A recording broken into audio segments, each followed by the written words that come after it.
It was supposed to be just another late-night interview, casual, warm, forgettable. But the moment Robert Downey Jr. stepped under those studio lights, something shifted. His charm was intact, sure, but there was a tension in his hands, a flicker in his eyes. And then, in a moment that caught everyone off guard, the name of the new Pope, Robert Prevost, surfaced in the conversation. What followed wasn't a story. It was a confession, cloaked in silence, memory, and something else. Something no one could quite name. The room seemed to hold its breath. And just before we dive deeper, tell us, what do you love most about Robert Downey Jr.? Let us know in the comments below. The lights in the studio brightened slowly, almost hesitantly, like even the electricity sensed something different tonight. The audience clapped, laughed, but something in the air was off. Maybe it was the echo of quiet footsteps backstage, or maybe it was just Robert himself. He walked onto the stage with his usual effortless swagger, smiled that familiar half smile, but it didn't quite reach his eyes. His posture was composed but heavy, like he was carrying something we couldn't see. The host, smooth as ever, greeted him with a hug and a light joke. "Robert, you still look like a rock star philosopher who moonlights as Iron Man." The crowd chuckled. Robert nodded, adjusted his jacket and sat. On the table between them, a glass of water, a notepad, and a crucifix, broken. Its wooden base was cracked, the figure of Christ leaning sideways, almost as if in pain. The host didn't notice it, or pretended not to, sipping from his mug and keeping the energy up. "Man, the world's spinning fast," he said. "Did you see the new Pope already making waves? Robert Prevost, kinda Jedi-like, huh? Calm, quiet, just floats." The crowd laughed again, but Robert didn't. His eyes stayed on the crucifix. Then, slowly, they rose to meet the camera. There was a shadow across his expression. Not fear, not sadness, something deeper. "There's something about him," Robert said softly. "Something I've never been able to explain." The host leaned in, trying to keep it light. "You mean spiritually, or he reminds you of someone?" Robert shook his head. "It's what he doesn't remind me of." The atmosphere thickened. Silence fell across the room like a blanket. The host shifted uncomfortably, tried to steer it back. "Maybe he's just a different kind of Pope, right? New vibe, new energy." But Robert closed his eyes for a moment, and when he opened them, they glistened. Not with tears, but with the weight of holding them back. His fingers reached for the broken crucifix, tracing the crack gently, almost reverently. And then he let it go, letting it sit broken, just as it was. He looked the host dead in the eye. "I've stayed quiet for long enough." The words hit like a stone dropped in deep water. The room froze. No cuts, no camera switch, just stillness. Finally, the host spoke, his voice lower, uncertain. "You've stayed quiet about what, Robert?" Robert looked down again, this time not at the crucifix but to his jacket pocket. Slowly he pulled out an old yellowed envelope, worn at the edges like it had passed through too many hands. He placed it on the table like it was sacred. "This arrived a few years ago," he said. "I didn't open it because I was told not to." The host leaned forward instinctively. "Told by who?" Robert didn't answer. Not yet. He just stared at the envelope, the way someone stares at a photo of someone they once loved and maybe lost. The memory came back with the weight of an old wound. Robert paused, his fingers hovering near the envelope. "It was after a meeting in Rome," he said. "Someone handed it to me. No words, no context, just this." He slid the envelope gently toward the host, who eyed it with uncertainty. There was no name on the front, only a faint, almost invisible symbol, a cross enclosed in a circle. "At first, I thought it was a mistake," Robert admitted, "or maybe a warning." He exhaled slowly. There was just one line inside. He looked directly at the audience. No one moved. "Do not read until the dove has landed." The host turned toward him, no longer performing, no longer joking, just listening. Two men at a table, one of them holding a truth no one wanted to hear. "After Prevost was elected," Robert said, "I started having a dream, the same one, every night." He didn't dramatize it. If anything, the simplicity made it worse. "I'm standing in St. Peter's Square. It's empty. The sky's pale, not sunrise, not daylight, just blank." The host leaned in slightly. "And he's there?" the host asked. Robert nodded. "The new Pope, dressed in white, smiling, but he casts no shadow." The air in the studio shifted. The silence changed. It became alert, expectant, uncomfortable. "The sun's behind him," Robert continued, "but the light passes straight through. There's no outline, no darkness, just more light." The host tried to rescue it. "Well, dreams can be weird, symbolic, Maybe your mind's just trying to process things. Robert looked at him, calm, steady. It doesn't feel like a dream. It feels like a memory that hasn't happened yet. He leaned forward, elbows resting on his knees, voice deepening. And it's always the same. Every time he raises his hand, the bells in the square should ring, but they don't. There's no sound, no birds, no people, just him, me, and the silence. The host lowered his voice. That's haunting. Robert didn't blink. I've had dreams about death, grief. I've never woken up crying, not until this one. A soft breath rippled through the audience, the kind people take when they realize they haven't been breathing. I didn't want to talk about it, Robert confessed. Not to friends, not even to myself, because the more I thought about it, the more I wondered, what if I'm seeing something no one else can? The host tried one last time. But it's just a dream, right? Robert turned his head slowly, eyes searching. Then why does it feel like a warning? The question hung in the air, unanswered. Then Robert added, dreams are symbols, shadows of the unconscious, right? But what does it mean when the dream has no shadow? The host had nothing. No joke, no segue, just silence. Robert leaned back, folding his hands, and somewhere behind them, one of the studio lights flickered just once. But it was enough. Then, after a pause, the host found his voice again. Robert, are you saying you've received more than just that one letter? Robert looked down, nodded once, then without a word, he reached inside his jacket again and pulled out a small bundle of aged envelopes. Some edges were torn, some were smudged with dust.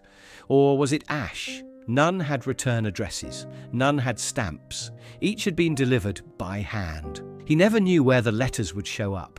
Sometimes slipped under a door, sometimes waiting in his hotel room. Once, tucked between the pages of a book he hadn't opened in years. Robert placed them on the table carefully, spreading them like a deck of cards. Aged envelopes with no return address, some smudged with ash or dust, all of them deliberate. The host leaned forward, curiosity beginning to blur into concern. Where did these come from? Robert met his gaze. Different places. My trailer on set, a dressing room. One was inside a drawer I swear I'd locked. He picked up the top letter and opened it. Inside, a single line typed on thick, textured paper. No name, no signature. When the successor smiles, Faith watches in silence. He set it aside and reached for another.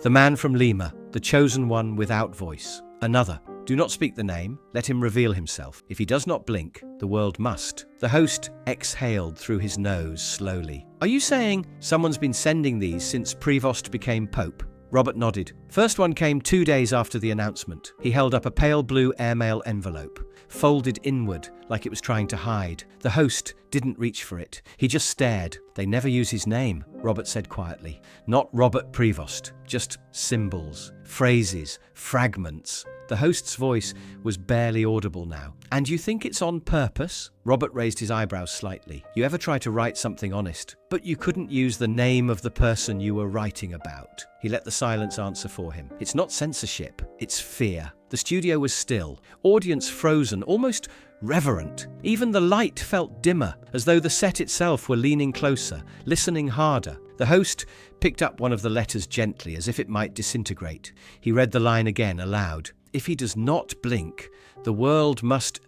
He looked up, confused. What does that even mean? Robert's eyes darkened just slightly. I think it means we're being watched.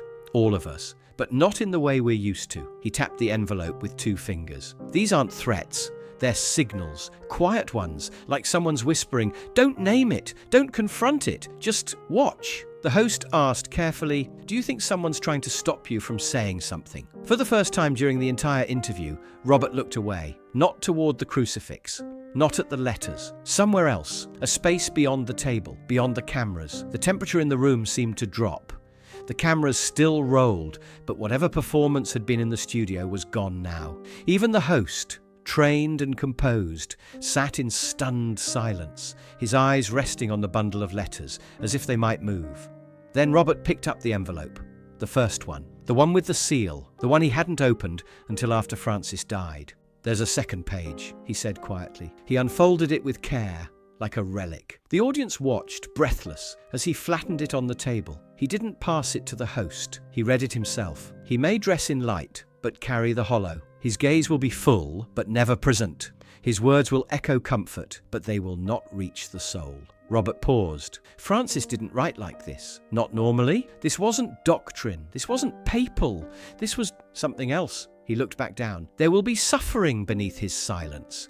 If he does not see it, he is not the shepherd, he is only the image of one. The host blinked, lips parting, then thought better of speaking. Robert gently laid the page down. Its corners curled upward slightly, aged by time. But the ink was still sharp, still fresh enough to cut. He was warning me, Robert said, warning us that a time would come when the role would be filled, but the spirit would be absent. He paused, his voice low. That someone could wear the robes, stand on the balcony, smile, speak peace, a breath, but not carry the weight. The host's voice dropped, barely audible as he leaned forward, trying to process what Robert had just said. Wait, are you saying Prevost was in that room with Francis? Robert nodded once slowly. He was there, in the background, not introduced, not part of the interview, but standing at the edge of the frame. The host's eyes widened. Just watching, not watching us, Robert said softly, his voice distant. He wasn't looking at Francis or the interviewer, he was watching the lens. He paused, letting the weight of that hang in the air, like he was looking straight through it. Straight through the camera, not a single blink. The room went still. The host didn't know what to say. His voice felt small now, almost tentative. What does that mean? Robert sat back, his gaze fixed on something only he could see. That's the thing, he said quietly. I'm not sure what it means, but it's something I can't unsee. The silence in that room wasn't just the space between words. It was like the absence of something that was supposed to be there. He leaned forward again, more intense now. Francis knew. He knew there was something else waiting, something that wasn't quite human, not like us. The host's eyes flickered to the crucifix, still cracked in the middle of the table, its brokenness amplifying the tension in the room. Robert reached into his coat and pulled out a small folded piece of paper. The edges were crisp, the stock heavier, matte, like it had been printed with care. His fingers unfolded it slowly, his eyes scanning the text before he read aloud. He will not speak, but his silence will echo. He will wear the crown, but will not bear its weight. The shepherd will be absent from the flock, and the light will cast no shadow. The host's voice faltered. And you think this is about Prevost? Robert looked up, his gaze piercing. It's about more than just him. It's about something else entirely. Something we can't see yet, but it's already here, watching us. He stood up slowly, his movements deliberate. That's why I keep these letters. To remind myself that the silence isn't empty. It's full of everything we don't want to see. The things that are already here, lurking in the shadows. The host shifted uncomfortably, glancing at the crew behind the cameras. Everyone in the room was still. Even the lights above seemed to dim just a little more. The sense of unease was palpable now, as if they were all standing on the edge of something they couldn't quite understand. Robert's voice softened, almost a whisper. Francis knew what was coming. He saw the signs, but he couldn't stop it. No one can.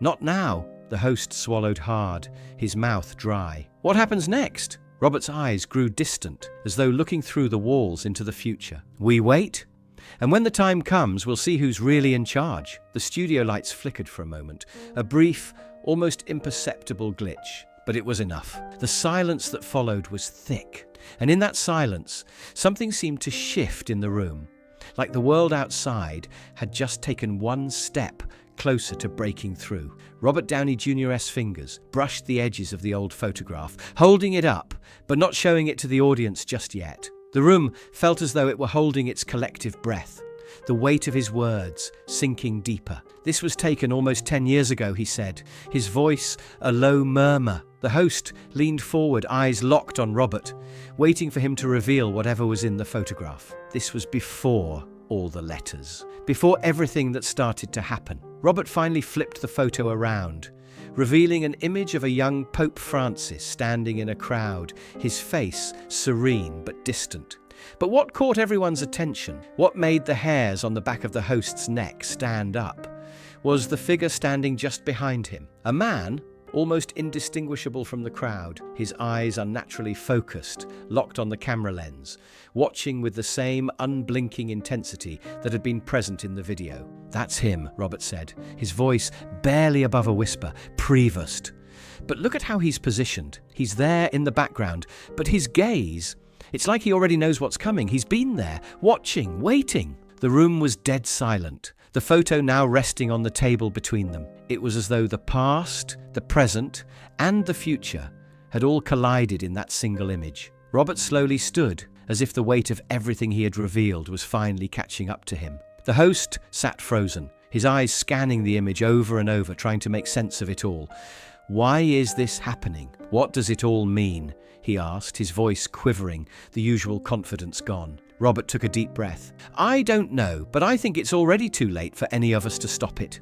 Whatever is coming, it's bigger than any one person." He paused, casting a long look at the crucifix on the table, the shadows stretching across the room. "We're not the ones in control anymore," the host blinked, struggling to find the right words. "But what about faith? What about hope?" Robert's expression darkened. "Faith isn't dead, but it's being tested. What matters now is how we react to what's coming next." He turned back to the audience, his eyes sweeping across the crowd, holding them in place. "I wish I could tell you that everything will be okay, but that wouldn't be the truth.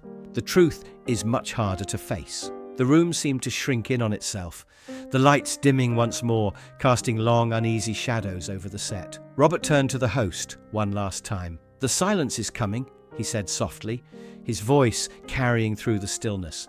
"And when it does, we'll all be left to make our choices, but there's no going back." He stepped away from the table, his figure moving into the dimmed light. The photo of Prevost, still sitting in the center, like a reminder of something that could no longer be unseen. As the cameras cut off, the world outside the studio felt different, heavier, quieter, as if a veil had been lifted, revealing something much darker. What Robert had revealed tonight wasn't just about one man, one story, or even one faith. It was about something much larger, something watching, waiting. If you've made it this far, thank you for listening.